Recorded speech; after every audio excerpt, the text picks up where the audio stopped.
Hello everyone, my name is Jitnesh Dubey and today we are in beautiful Goa to test ride the brand new Tata Curvv, both in diesel and petrol variants. So, what I have over here is the diesel variant. Now, this is paired with a DCA gearbox. DCA yani dual clutch automatic, and right now in the country and in this segment, Tata Motors is the only one that's offering a diesel plus DCA combination. Now, for those of you who don't know, this is a new diesel engine, lekin it is not brand new. You see, it is still using the same 1.5 liter 4-cylinder unit that we see in the Tata Nexon. Lekin a lot of stuff has been added to it to make it more refined, more powerful as well as more fuel efficient. Now, Tata is claiming a lot of improvements with this engine, and at least in terms of on paper specs, it has improved. But when it comes to real life performance, can we say the same? Well, let's find out.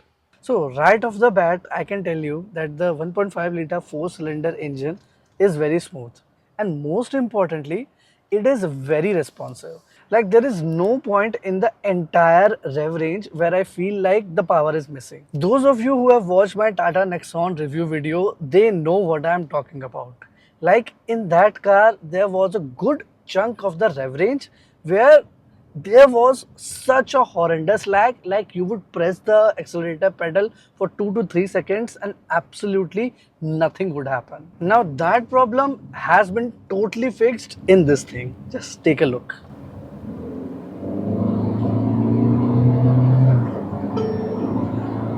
Even in terms of refinement, there is a massive improvement, and I think it would be easier just to show you how big of an improvement there is. So let me just stop the car once. Wait, I think we are on an incline. Just wait 1 second. Okay, so right now I'm going to stop the car and I'm going to turn off the engine. And now I'm going to turn it on again. And then we will see together that there is no vibration at all in the starting of the rev ranges where usually vibrations are present in a lot of amount. So let's just begin. Car is started. Let me put it into drive. Now, as you can see, we are on the incline and now I'm going to start moving.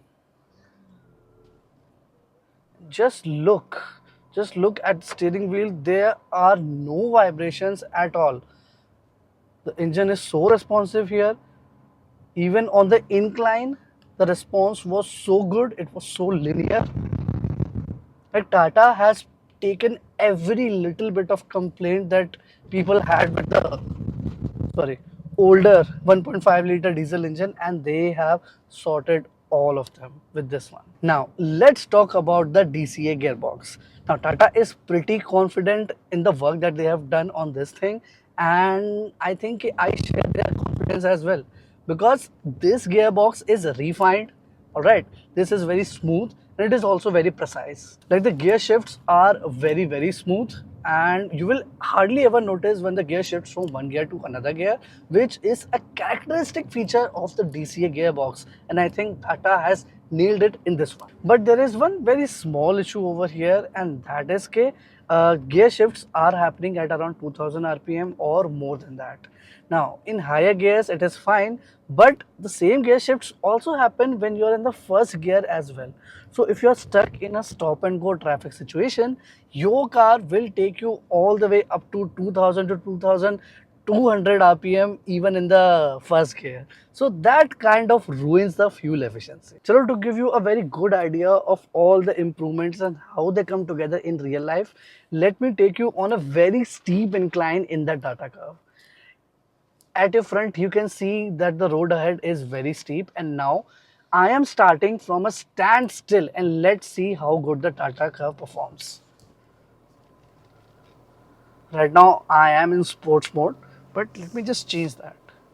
Let me just put it into eco mode, and now I am going to climb up the thing, and I'm doing it very slowly. There is enough power for me. It is very easy to climb up. There is no minimal to no lag. It is all fine. The camera is going crazy over this.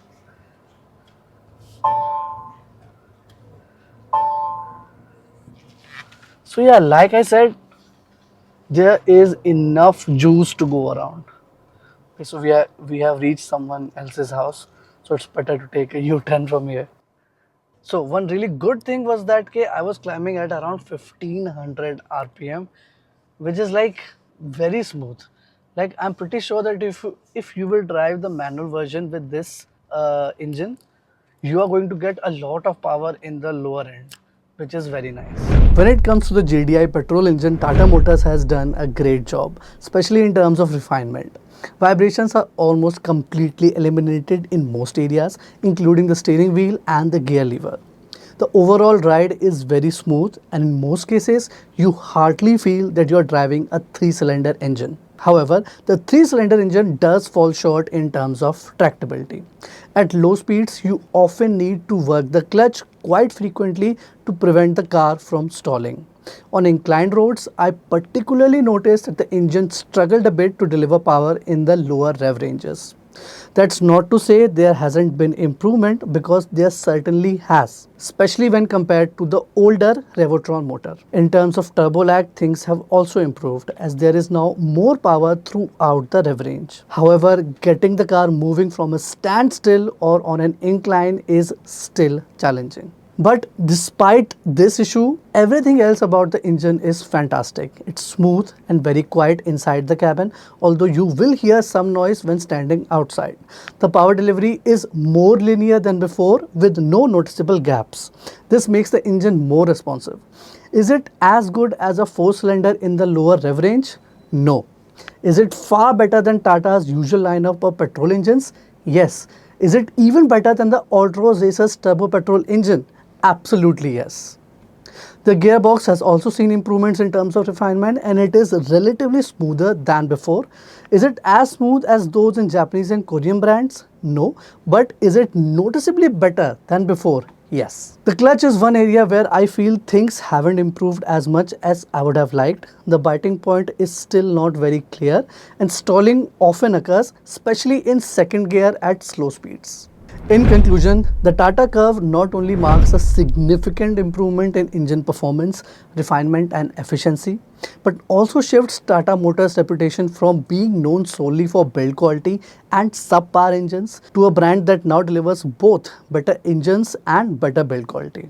The diesel engine is smooth, refined, efficient and delivers great power across the entire rev range. Tata just needs to ensure that the DCA shifts gears early in eco mode to improve fuel efficiency. The petrol engine is also smooth, refined and significantly better in terms of power delivery compared to previous generation Revotron unit. However, Tata needs to provide more power at the low end to prevent the engine from struggling on inclines or in higher gears at slow speeds. In terms of noise, both engines are quiet on the inside but produce a noticeable amount of noise outside. Should you buy the Tata Curvv? My answer is not right now. Wait for a bit, let the first batch of vehicles roll out and see what issues arise with the new engines. After 5 to 6 months, you will have a clear picture of how practical and reliable these engines are in real world conditions. These two aspects are crucial and can only be fully understood with a long-term ownership. Additionally, how the service experience for these new engines unfolds is another important factor that remains to be seen. When I inquired about the engine's performance, the official response was that Tata Motors has been training dealership staff to work on the new engines for the past 6 months. However, I would still recommend waiting for ownership and service reviews to be published before making a buying decision. Well, that's it for the video. I hope you found this useful. If you have any questions, let me know in the comment section below and I will answer them one by one. Until then, this is Yatnesh Dubey and I will see you next time.